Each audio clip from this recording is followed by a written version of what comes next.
Hello everyone, welcome to study with Shri. देखिए, हम लोग कुछ इंपॉर्टेंट क्वेश्चंस का डिस्कशन करेंगे जो कि सभी प्रतियोगिता परीक्षाओं के लिए काफी इंपॉर्टेंट है, चाहे वो उत्तर प्रदेश पीसीएस हो, आरओ एआरओ हो, उत्तर प्रदेश पुलिस हो, रेलवे हो या फिर कोई वनडे कॉम्पिटिटिव एग्जाम हो। तो अगर आप किसी भी प्रतियोगिता परीक्षा की तैयारी कर रहे हैं तो आप वीडियो को पूरा देखिए। अगर आप चैनल पर नए हैं तो चैनल को सब्सक्राइब कर बेल आइकन को प्रेस कर लीजिए और अपने दोस्तों में शेयर करना ना भूलिए। तो स्टार्ट करते हैं। फर्स्ट क्वेश्चन है, पुर्तगालियों ने भारत को निम्नलिखित में से किस फसल से पहली बार परिचय कराया? तंबाकू, कॉफी, मूंगफली, मिर्च। पुर्तगालियों ने भारत को निम्नलिखित में से किस फसल से पहली बार परिचय कराया? तो वो परिचय कराया तंबाकू से। ए ऑप्शन सही है। देखिए, पुर्तगाली 1605 में पुर्तगालियों द्वारा भारत में तंबाकू की खेती शुरू की गई थी। यूरोप से भारत के लिए केप मार्ग की खोज वास्को डिगामा ने की थी और यह 17 मई 1498 ईस्वी को कालीकट के बंदरगाह पर पहुंचा। इसके साथ ही इसने कालीकट, कोचीन और कन्नौर में व्यापारिक पदों की स्थापना की। कोचीन भारत में पुर्तगालियों की प्रारंभिक राजधानी थी, जिसे बाद में गोवा से बदल दिया गया। भारत में पुर्तगालियों का पहला गवर्नर फ्रांसिस्को अल्मोड़ा था। उन्हें ब्लू वाटर पॉलिसी की शुरुआत किया उसने, और पुर्तगालियों ने भारत में मिर्च की, तंबाकू की, आलू की और मूंगफली की शुरुआत की। मुगलकालीन भारत में अधोलिखित वस्तुओं में से किसका निर्यात सर्वाधिक किया जाता था? अफीम और नील, सूती और रेशम वस्त्र, सोना चांदी और घोड़ा, चीनी एवं सोरा। मुगल काल की बात की जा रही है कि मुगलकालीन भारत में अधोलिखित वस्तुओं में से किसका निर्यात सर्वाधिक किया जाता था? तो किसका निर्यात सर्वाधिक किया जाता था? तो ये किया जाता था सूती और रेशम वस्त्र का। देखिए, प्राचीन काल से ही भारत वस्त्र निर्माण और व्यापार का एक प्रमुख केंद्र रहा है।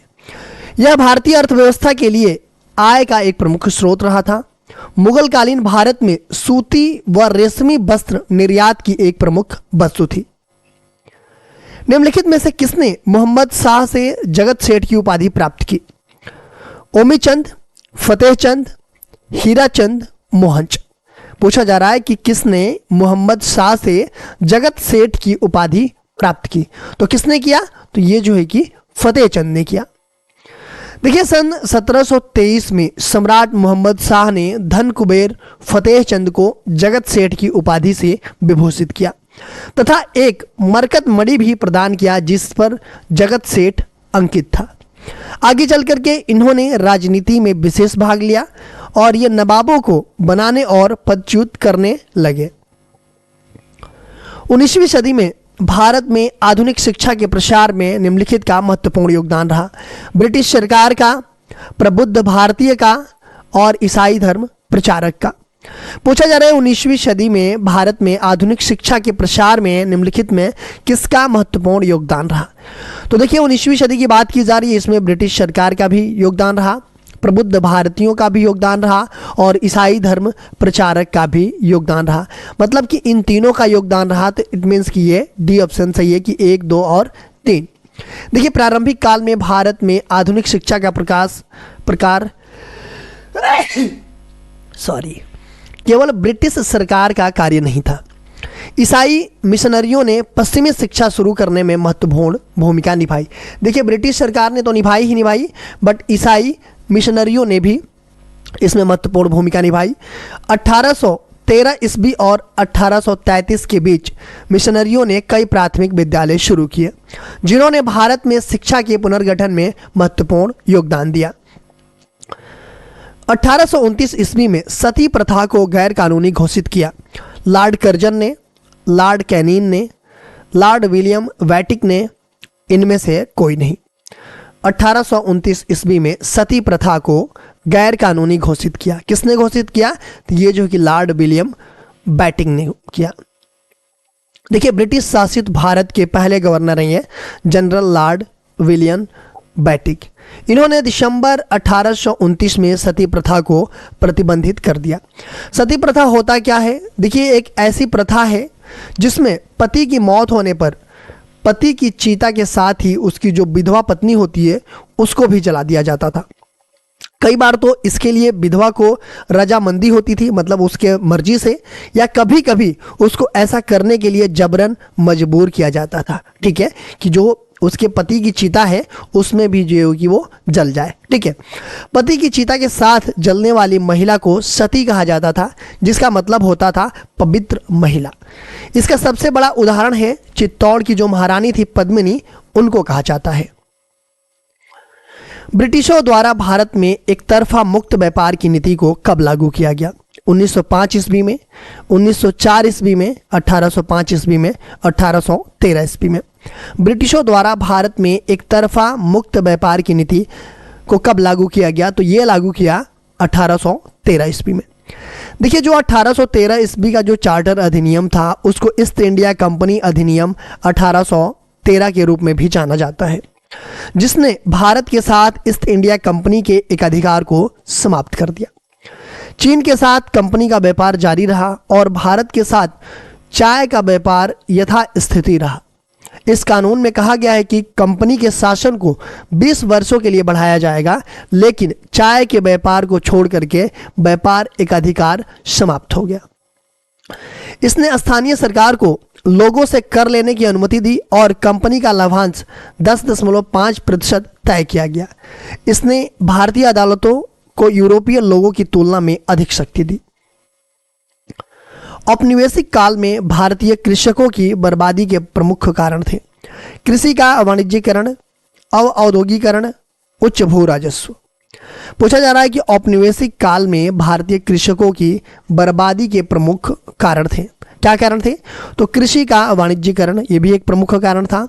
औद्योगिकीकरण, ये भी एक प्रमुख कारण था। उच्च भू राजस्व, ये भी एक प्रमुख कारण था। तो इट मीन्स कि ये तीनों जो है कि इसके कारण थे। तो 1, 2 और 3 सही है। बॉम्बे प्रेसिडेंसी एसोसिएशन के संस्थापक कौन थे?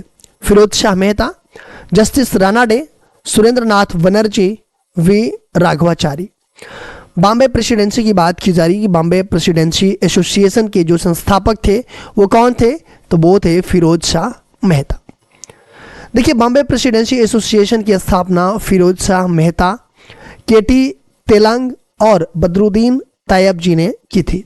इसकी स्थापना 1885 ईस्वी में हुई थी। लीटन की प्रतिक्रियावादी नीतियों और जो इल्बर्ट बिल था, इसके विवाद के कारण जो है कि बॉम्बे प्रेसिडेंसी एसोसिएशन का गठन किया गया। एसोसिएशन ने भारतीय हितों की वकालत की। 1885 के अंत में बॉम्बे में भारतीय राष्ट्रीय कांग्रेस की पहली बैठक की भी मेजबानी की गई। 1910 में उन्होंने द बॉम्बे क्रॉनिकल शुरू की, जो कि एक अंग्रेजी भाषा का साप्ताहिक समाचार पत्र था, जो अपने समय का एक महत्वपूर्ण राष्ट्रवादी आवाज बन गया।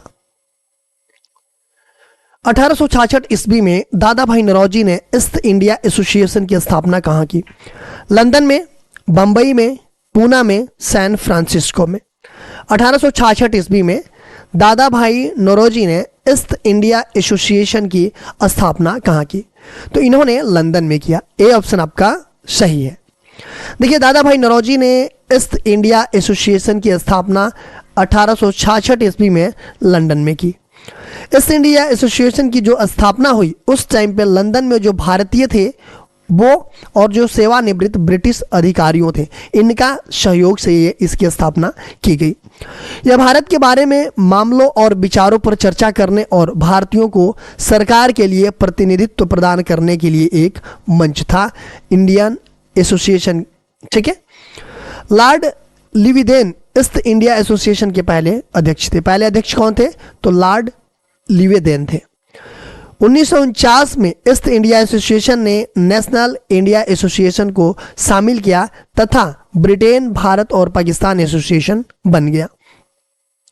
निम्नलिखित में से कौन लॉर्ड कॉर्नवालिस के न्यास से संबंधित सुधारों में उसका सलाहकार था? Sir William Jones, James Grant, Charles Grant, Jonathan Duncan. पूछा जा रहा है कि जो लॉर्ड कॉर्नवालिस जी का जो न्यास से संबंधित सुधार थे उसका सलाहकार था, कौन था? तो वो सलाहकार था सर विलियम जोन्स। देखिए, अगर लॉर्ड कॉर्नवालिस के न्यास से संबंधित सुधार के बारे में हम बात करें तो दीवानी और फौजदारी अदालतों का एक बड़ा पुनर्गठन किया इसने।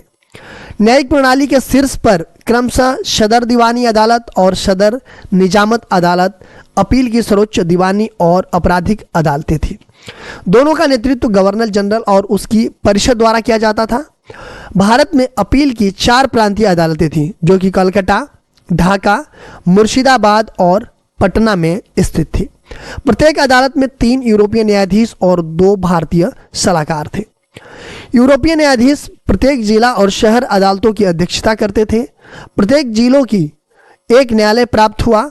उसने एक संग्राहकों से उसका न्यायिक अधिकार छीन लिया था और उन्हें कर संग्रहण पर पूर्ण अधिकार दे दिया था। देखिए, इस तरह की वीडियोज के लिए आप हमारे चैनल को सब्सक्राइब कर लीजिए। सब्सक्राइब करने के बाद से बेल आइकन को प्रेस कर लीजिए कि मेरी जब भी वीडियो है तो आपको नोटिफिकेशन मिल जाए। टेलीग्राम पे मेरा चैनल है स्टडी विद श्री, टेलीग्राम पे ग्रुप भी है, फेसबुक पेज भी है स्टडी विद श्री के नाम से, इंस्टाग्राम भी है और व्हाट्सअप चैनल भी है स्टडी विद श्री के नाम से। इन सब का लिंक आपको डिस्क्रिप्शन में मिल जाएगा, वहाँ पे क्लिक करते आप यहाँ पे पहुँच जाइए। तो इन सब सारे जगहों से कनेक्ट हो जाइए, क्योंकि इन सब सारे जगहों पे स्टडी से रिलेटेड चीज़ें पोस्ट की जाती है, जिससे आप लोगों को फ़ायदा पहुँच सकता है। दोस्तों, वीडियो अच्छी लगी तो एक लाइक कीजिएगा, एक अच्छा सा कमेंट्स कीजिएगा, अपने दोस्तों में शेयर कीजिएगा। अगर वीडियो अच्छी नहीं लगी डिसलाइक कीजिएगा और कमेंट बॉक्स में मुझे बताइएगा डिसलाइक क्यों किया।